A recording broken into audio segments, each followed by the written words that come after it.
Okay, you see this 34 degrees? At 34 degrees, I move my clamp off the front passenger vehicle to the rear evaporator for charging the battery pack in the back. So I can see that the rear is working. You can feel it, but I want to see what it can do.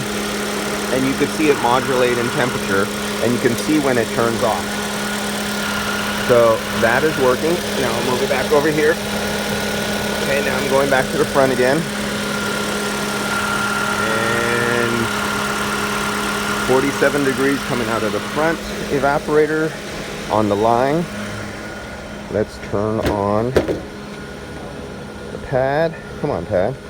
Hey, oh, sorry guys. Now we gotta wait for this pad to open up. So we'll wait for that. And look at the high side. Only 107 degrees PSI on the high side.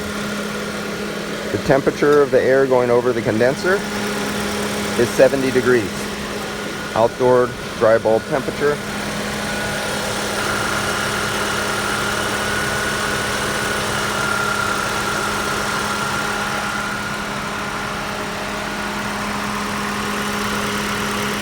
Okay, we got up here, let's turn on our field piece.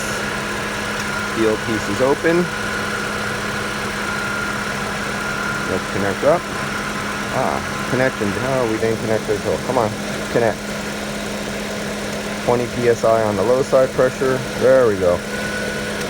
All right, now we get to see everything all at once. Here's our front dash air temperature right there coming out of the front dash. I could hear the clutch cycling. So it's hit its minimum temperature of 37 degrees, and I can hear the clutch turn off. When it hits 37.9 degrees, the clutch goes off and it comes back on when it hits 44. So it's now cycling because it has hit its minimum temperature that it's calling for. And you can see it cycling. You can see it cycling as the pressure on the high side goes up, and then the pressure goes down as the clutch disengages and re-engages. So now the pressure should be going back up. And you can watch the low side. When the clutch disengages, you see the pressure jack up really fast when the magnetic clutch disengages. And that's it. That was 1,080 grams. It was on a vacuum pump, and it was just dipping down under 100 microns. But of course, that was with the vacuum open, attached to the hose with the vacuum pump on. I didn't do a vacuum decay test. I don't need to, because this came from a system that was never really open, exposed to the atmosphere. It had a leak, but it still had gas in it. So it wasn't respirating air in and out of the leak every night as it got hot and cold. And what else? I smell burning rubber. Someone around me. And everything's working good. I did the nitrogen pressure decay test on this vehicle. You've seen in one of the last videos. And so I'll record this. It'll go into the receipt for the customer of all the operating parameters of the front and the rear too.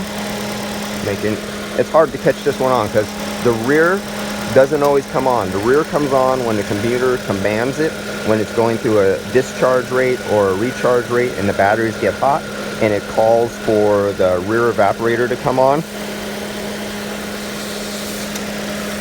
All right, that's it. We'll go off to the next thing, and I'm out of here. Getting nice and cold. Just turn it on. Of course, it's all cool, and we're good to go.